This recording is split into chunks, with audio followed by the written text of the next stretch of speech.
Welcome to வாகனம் Tamil YouTube channel. So நம்மளோட brothers and sisters நிறையா நாள் கேட்டுக்கிட்டு இருந்த ஒரு கண்டென்ட். ஸோ இன்னைக்கு ஃபைனலி வந்தாச்சு. என்ன அப்படின்னா, வேகத்தடையில் எப்படி நான் போகிறது, அதாவது வேகத்தடையில், அதாவது ஸ்பீட் பிரேக்கர் ஏறி இறங்குறப்ப வண்டி ஆஃப் ஆகுது ப்ரோ, இது ஏதாவது சொல்யூஷன் இருக்கா, இதை பற்றி ஒரு வீடியோ போடுங்க நிறைய பேர் கேட்டிருந்தீங்க. ஸோ அதை பற்றி ஈஸியாக சிம்பிளாக உங்களுக்கு புரிகிற மாதிரி டீட்டெயிலாக கொடுக்க போகிறேன். ஸோ மறக்காமல் வீடியோவை ஸ்கிப் பண்ணாமல் கடைசி வரைக்கும் பாருங்கள். அப்போ தான் உங்களுக்கு யூஸ்ஃபுல்லான ஒரு தகவலை நீங்கள் பெற முடியும். ஸோ வீடியோக்கு போகிறதுக்கு முன்னாடி நம்ம சேனலுக்கு யாரும் சப்ஸ்கிரைப் பண்ணாமல் இருந்தீங்கன்னா சப்ஸ்கிரைப் பண்ணிவிட்டு பக்கத்தில் இருக்க பெல் ஐகானை கிளிக் பண்ணி ஆல் கொடுத்துக்கோங்க. இந்த மாதிரியான யூஸ்ஃபுல்லான டாபிக்ஸ் உங்களுக்கு வந்து வீடியோ ரெகுலராக போஸ்ட் பண்ணுறப்ப டக்குன்னு நோட்டிஃபிகேஷன் வந்துடும். ஸோ வாங்க வீடியோக்குள்ளே போகலாம்.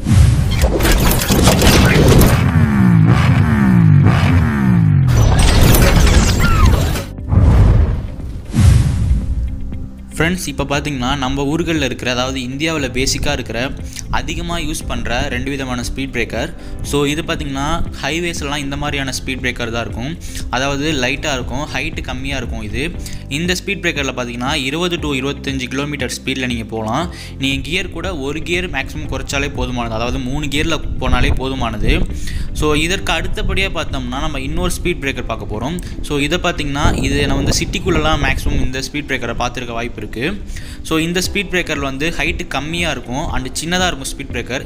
ஸோ இதில் வந்து நம்ம ஃபுல் ஸ்பீடை கம்மி பண்ணிவிட்டு, அதாவது 10 to 15 கிலோமீட்டர் ஸ்பீடில் மட்டும்தான் இதை மூவ் பண்ணணும்.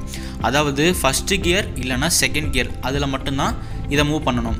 ஸோ இப்போ நம்ம லைவாக பார்க்க போகிறோம். ஸோ ஃபஸ்ட்டு சொன்ன அந்த பெரிய ஸ்பீட் பிரேக்கர், அதாவது தேசிய நெடுஞ்சாலையெல்லாம் சொன்னேன் இல்லையா, இந்த ஸ்பீட் பிரேக்கரில் நம்ம பொறுமையாக கூட ஏறி இறங்கலாம். இல்லாட்டி ஒரு 3வது கியர்லேயே கூட நம்ம, அதாவது ரொம்ப ஸ்லோ பண்ணணும் அவசியம் கிடையாது, நார்மலாக போனால் போதுமானது. அதாவது நான் சொன்ன மாதிரி பாருங்கள், இதில் வந்து செகண்ட் கியரில் மூவ் பண்ணுறது சிறந்ததுன்னு சொல்லலாம். ஸோ மேக்ஸிமம் 3rd கியர் இல்லாட்டி செகண்ட் கியர் பெஸ்ட்டு. ஸோ அடுத்து பார்க்க போகிற அந்த சிட்டிக்குள்ளே இருக்கிற சின்ன ஸ்பீட் பிரேக்கர் எப்படி போகணுன்னா, கண்டிப்பாக ஃபஸ்ட்டு கியர் இல்லாட்டி செகண்ட் கியரில் தான் போகணும். ஸோ மேக்ஸிமம் என்ன கேட்டால் ஃபஸ்ட்டு கியரில் நீங்கள் மூவ் பண்ணால் ரொம்ப பெஸ்ட்டு. ஃபுல்லாக பைக்கை ஸ்லோ பண்ணிக்கணும். பாருங்கள், நான் வீடியோவில் காட்டியிருக்க மாதிரி பைக்கை ஃபுல்லாக ஸ்லோ பண்ணிவிட்டு பொறுமையாக போங்க. ஸ்பீடு பார்த்திங்கன்னா 10 km/h தான் சிறந்தது. ஸோ வந்து கிளச்சை வந்து விடக்கூடாது, கிளச்சை விட்டிங்கன்னா பைக் ஆஃப் ஆகிரும். ஸோ நிறைய பேத்துக்கு இருக்கிற ஒரு பெரிய ப்ராப்ளம் என்னென்னா, இந்த மாதிரியான ஸ்பீட் பிரேக்கர், அதாவது முக்கியமாக சிட்டிக்குள்ளே டிராஃபிக்குள்ளே இந்த மாதிரி மூவ் பண்ணுறப்ப கண்டிப்பாக பைக் ஆஃப் ஆகிரும். ஸோ இதுக்குன்னே ப்ரீவியஸ் வீடியோ ஒன்று போட்டிருக்கேன், ஃபஸ்ட் கியரில் மூவ் பண்ணுறப்ப பைக் ஆஃப் ஆகாமல் எப்படி மூவ் பண்ணலாம் அப்படின்ட்டு. பார்க்காதவங்க மேலே ஐகார்டில் கொடுக்குறேன், மறக்காமல் செக் பண்ணுங்கள்.